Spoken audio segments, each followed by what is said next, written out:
Okay, out for a walk today. Here's the running order of things I'm talking about, so you can skip to the bit you're interested in. I've not been out for a while, and that's been intentional. I made a decision quite a few weeks ago to have a bit of a break, to rethink what I want to shoot this year and how I want to shoot it. And I think that's going to make for stronger images. You see, I've been a little bit disappointed with my output for the past few years. I think I've lost my way, and by taking time out and not panicking to take images or make videos, I think I've had a bit of a clear brain, and I think now I'm going to be able to decide to make much stronger images this year because I'm going to focus in on specific topics. Now, first things first, I'm up a mountain today and I have an idea of what I want to shoot. It's not just randomly coming out. I have a purpose today, and I hope I've got the right equipment to do it.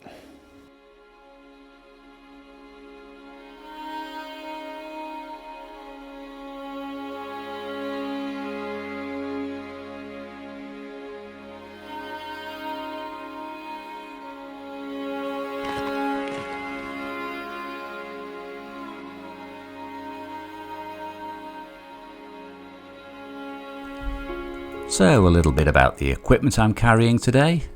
Basically simple 35mm Nikon F80, shooting with Ilford Delta 400, rated at 400. Now you might think I need a little bit more shadow detail in there by rating slightly slower, but it's not that bright actually today. It got bright later, but I was being very generous with my exposure, which I tend to do with black and white film anyway, and that typically involves pointing the camera down away from the sky. Even though the Nikon F80 has excellent matrix metering, you still want to allow a little bit of extra exposure when shooting in bright conditions like this.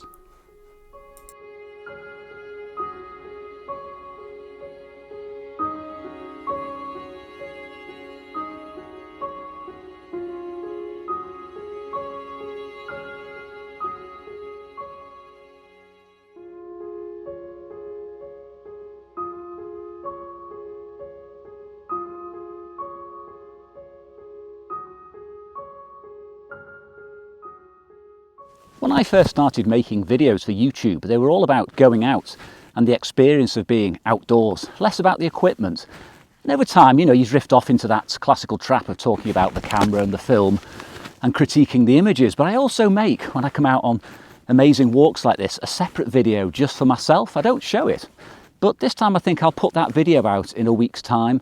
It's more personal. It has maps in it, it's not monetized, just has music, and tries to capture the essence of being out here to sort of bring you along with me. So enjoy this video where I talk about the shots and why I'm shooting things, but hopefully you'll enjoy that one too.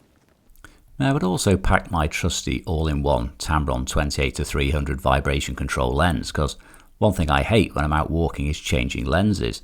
That said, I did pack a 20mm super wide angle prime just in case, but I don't think I got it out the bag once. It's just an encumbrance. And I really wanted to get on and enjoy the day, and as you can see, it's a fantastic day to be out.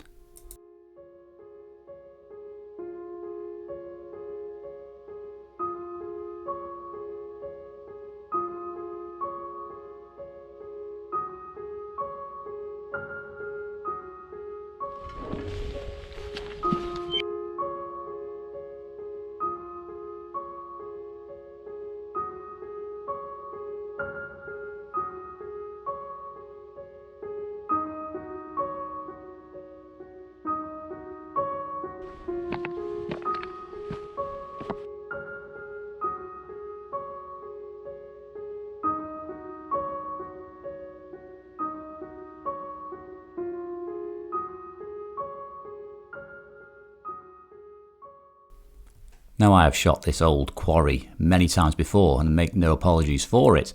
However, I am starting to build up a collection of images this year, which I'll talk more about later in the year, around the subject of slate and derelict buildings. But whilst I'm out, I'm also shooting with my regular camera, my regular approach, building up a library of images. Now, this is somewhere I could never get bored of shooting. It's somewhere I will continue to revisit, but if I'm absolutely honest, I'd love it to be dull, wet and misty. Now, another thing which is quite important when you're out and about being a landscape photographer is a general level of fitness. Now, believe it or not, my fitness isn't brilliant, and it was always very poor at school. I was useless at long distance races, you know, the cross country, anything over a lap, very fast in a sprint. But yeah, I did struggle a lot. So it doesn't come naturally to me to be up in these hills sort of 8 to 9 hours at a time doing long hikes with quite a heavy bag. So I have to work at it, and I have to keep, you know, my fitness up, exercise, bike, plenty of walks, plenty of getting out in the fresh air, just going for gentle strolls, and also doing a variety of things. Even like weight training is very, very useful. Just builds up your stamina and strength. So for me to be able to enjoy doing this for as long as possible, I have to look after myself and my general health. So it's something which I take as seriously or more seriously than the photography. Now, I am very much an early morning photographer. I like nothing more than being out before everybody else.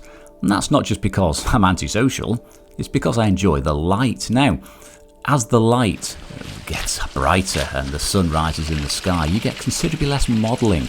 You do, however, often get better clouds. They build up very strongly in North Wales here, sort of midday onwards, and then they sort of dissipate a bit.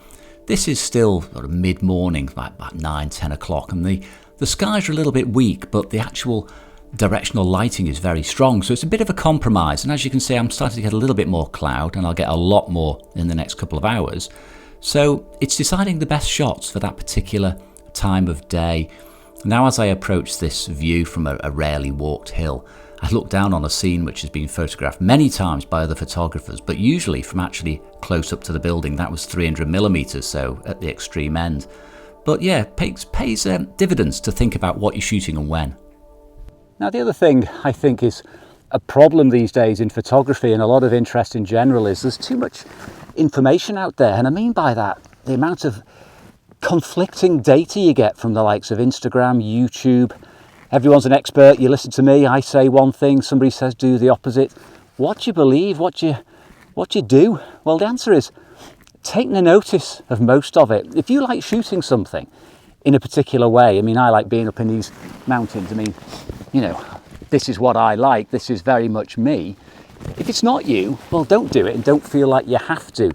You should do what you like in the way you like. I shoot film a lot of the time, but I also shoot digital. They're all fantastic. But the overload of information means that just when you get yourself set on a particular path and you think you're doing something and it's leading to something, you change track.